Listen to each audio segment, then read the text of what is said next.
ശരിക്കും നിവിൻ പോളി നാറ്റിക്കും. ആരെ നാറ്റിക്കുമെന്നാണ് ചോദ്യം. നിവിൻ പോളി ആ പരാതിക്കാരിയെ നാറ്റിക്കും. കാരണം മറ്റൊന്നുമല്ല, ആ യുവതിയുടെ പരാതി സ്റ്റേബിൾ അല്ല. ആ പരാതിയിൽ മെരിറ്റ് ഇല്ല. കഴിഞ്ഞ ദിവസം ഞാൻ സൂചിപ്പിച്ചിരുന്നു, ഒരു മെരിറ്റും ഇല്ലാത്ത ഒരു പരാതിയാണ് അത്. ആ കേസിൻ്റെ അവരുടെ പരാതി പരിശോധിക്കുമ്പോൾ തന്നെ നമുക്ക് മനസ്സിലാകും. ആദ്യഘട്ടത്തിൽ അവർ മർദ്ദനം പറഞ്ഞു, രണ്ടാം ഘട്ടത്തിൽ പീഡനം പറഞ്ഞു, കൂട്ടബലാത്സംഗം പറഞ്ഞു. അതിനകത്ത് ആറാം പ്രതിയായി നിവിൻ പോളിയുടെ പേര് പരാമർശിക്കപ്പെട്ടു. പോലീസ് FIR ഇട്ടു. അന്ന് തന്നെ നിവിൻ പോളി മാധ്യമങ്ങൾക്ക് മുന്നിൽ വന്ന് താനത് ചെയ്തിട്ടില്ല എന്ന് ഉറപ്പിച്ച് പറഞ്ഞു. അപ്പോഴും ആളുകളൊക്കെ കൈയടിച്ച് കൂടെ നിന്നത് നിവിൻ പോളിക്കൊപ്പമാണ്, പരാതിക്കാരിക്കൊപ്പമല്ല. ഈ പരാതിക്കാരി ചില ടെലിവിഷൻ ചാനലുകൾക്ക് ലൈവായി തത്സമയം അഭിമുഖം നൽകിയിരുന്നു. അപ്പോഴാണ് അവരുടെ പരാതി കളവാണ് എന്ന് തെളിയിക്കുന്ന കൂടുതൽ വിവരങ്ങൾ പുറത്തു വരുന്നത്. അവരെടുത്ത് ഒരു മാധ്യമപ്രവർത്തകൻ ചോദിക്കുമ്പോൾ തന്നെ അവർ ബബ്ബ അടിക്കുന്നുണ്ടായിരുന്നു. ഞാൻ അന്ന് പറഞ്ഞത്, കഴിഞ്ഞ ദിവസം പറഞ്ഞത്, ഈ മൊഴികളിലെ വൈരുദ്ധ്യം, അതായത് പരാതിയിൽ പരാമർശിക്കുന്ന സംഭവങ്ങളുടെ വൈരുദ്ധ്യം, ഡിജിറ്റൽ തെളിവ്, ഇതൊക്കെ ഈ കേസിൻ്റെ മെറിറ്റിനെ സ്വാധീനിക്കും. അതുകൊണ്ട് ഇവർ പറയുന്നത് കളവാണെന്ന് പ്രത്യക്ഷത്തിൽ തന്നെ അന്വേഷണ സംഘത്തിന് മനസ്സിലാക്കാൻ കഴിയും. ഈ സാഹചര്യത്തിലാണ് നടനും സംവിധായകനുമായ വിനീത് ശ്രീനിവാസന്റെ ഞെട്ടിക്കുന്ന വെളിപ്പെടുത്തൽ പുറത്തു വരുന്നത്. ഈ യുവതി പറഞ്ഞത് ഡിസംബർ 15, 16, 17 തീയതികളിലാണ് നിവിൻ പോളിയും സംഘവും തന്നെ പീഡിപ്പിച്ചത് എന്നാണ്. അതും ദുബായിൽ വെച്ച് പീഡിപ്പിച്ചു എന്നാണ് ഇവർ ആരോപിക്കുന്നത്.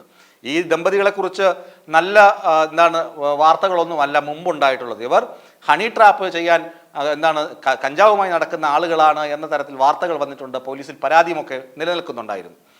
ഇവർക്ക് ദുബായിൽ പോകാനുള്ള അവസരം, യൂറോപ്പിൽ ജോലി തേടി പോയി എന്നൊക്കെയാണ് പറയുന്നത്. ഇതിൻ്റെയൊക്കെ പരമാർത്ഥം എന്താണെന്ന് ഇനി പോലീസ് അന്വേഷിച്ച് അതിൻ്റെ അന്വേഷണ റിപ്പോർട്ട് പുറത്തു വരുമ്പോഴേ നമുക്ക് അറിയാൻ കഴിയുകയുള്ളൂ.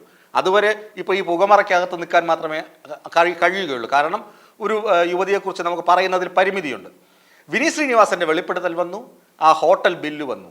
വിനീത് ശ്രീനിവാസൻ പറയുന്നു, ഈ പറയുന്ന ദിവസങ്ങളിൽ നിവിൻ പോളി തൻ്റെ സെറ്റിലുണ്ടായിരുന്നു, തനിക്കൊപ്പം ഉണ്ടായിരുന്നു. നിവിൻ പോളിയുടെ ഡേറ്റൊക്കെ നിശ്ചയിച്ചതും സമയം ക്രമീകരിച്ചതും ഒക്കെ പ്രൊഡക്ഷൻ കൺട്രോളറോ അല്ലെങ്കിൽ അങ്ങനെ മറ്റുള്ള ആളുകളോ അല്ല, താൻ നേരിട്ടാണ് നിവിനുമായി സംസാരിച്ചത്. നിവിൻ അതുപോലെ തന്നെ മറ്റൊരു വെബ് സീരീസിൻ്റെ ഷൂട്ടിലും ഉണ്ടായിരുന്നു. അങ്ങനെ ഹോട്ടൽ ബില്ലും, കൊച്ചിയിലുണ്ടായിരുന്നതിൻ്റെ ഹോട്ടൽ ബില്ലും വിനീത് ശ്രീനിവാസൻ്റെയും മറ്റൊരു ഇതിൻ്റെ സംവിധായകൻ്റെയും വെളിപ്പെടുത്തലുകളൊക്കെ വന്നതോട്, അതായത് വെബ് സീരീസിൻ്റെ സംവിധായകൻ്റെ വെളിപ്പെടുത്തലുകളൊക്കെ പുറത്തു വന്നപ്പോൾ പരാതിക്കാരി കണ്ടം വഴിയോടി. അതാണ് ഞാൻ പറഞ്ഞത്, നിവിൻ പോളി നാറ്റിക്കും. നിവിൻ പോളി വേറൊരു കാര്യം കൂടി ചെയ്തു. DGPക്കും മുഖ്യമന്ത്രിക്കും പരാതി നൽകുകയും ചെയ്തു. അതൊരു നല്ല മുന്നേറ്റമായാണ് കാണുന്നത്.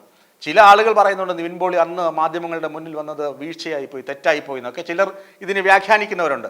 അതൊന്നുമല്ല വാസ്തവം. ഒരാൾക്ക് നേരെ ആരോപണം വരുമ്പോൾ അയാൾ ധൈര്യത്തോടെ മുന്നിട്ട് വന്നെന്ന് പറയണം. ഞാനത് ചെയ്തിട്ടില്ല എന്ന് പറയുന്നതിലാണ് അന്തസ്സ്, ആണത്തം എന്ന് തന്നെയാണ് എൻ്റെയും നമ്മുടെ പക്ഷം, ഭൂരിഭാഗം ആളുകളുടെയും പക്ഷം. ചില ആളുകളൊക്കെ പറയുന്നു അത് ശരിയായില്ല എന്നൊക്കെ. അതിലൊരു ശരികേടുമില്ല. എനിക്ക് നേരെ വരുന്ന ആക്രമണം തടയാൻ ഞാൻ തന്നെയാണ് ആദ്യം മുന്നിട്ടിറങ്ങേണ്ടത് എന്നാണ് ഒരു ശരിയായ പാഠം പുതിയ കാലം പഠിപ്പിക്കുന്നത്. അങ്ങനെയാണ്. അതുകൊണ്ടാണ് നിവിൻ പോളി മുഖ്യമന്ത്രിക്ക് പരാതി നൽകിയിരിക്കുന്നത്, DGPക്ക് പരാതി നൽകിയിരിക്കുന്നത്. ആ പരാതിയുടെ ഉള്ളടക്കം ഇതാണ്: തനിക്കെതിരെ വന്ന ആരോപണത്തിന് പിന്നിൽ ഗൂഢാലോചനയുണ്ട്. തൻ്റെ കരിയർ നശിപ്പിക്കുക, തൻ്റെ ബ്രാൻഡ് നശിപ്പിക്കുക, താൻ ഉണ്ടാക്കിയെടുത്ത ഇമേജ് നശിപ്പിക്കുക, ഇതൊക്കെ ലക്ഷ്യം വെച്ച് വേറെ ആരെങ്കിലുമാണോ ഇത് ചെയ്യുന്നത്? ഗൂഢാലോചനയുണ്ടോ? ഇതൊക്കെ അന്വേഷിക്കണമെന്നാണ് നിവിൻ പോളിയുടെ പരാതിയുടെ ഉള്ളടക്കം. അങ്ങനെ ഇതൊക്കെ അന്വേഷിച്ച് വരുമ്പോൾ കൃത്യമായും നിവിൻ പോളി നാറ്റിക്കും. നാറുന്നത് ആ പരാതിക്കാരിയും അവർക്ക് പിന്നിലുള്ള സംഘവും ആയിരിക്കും.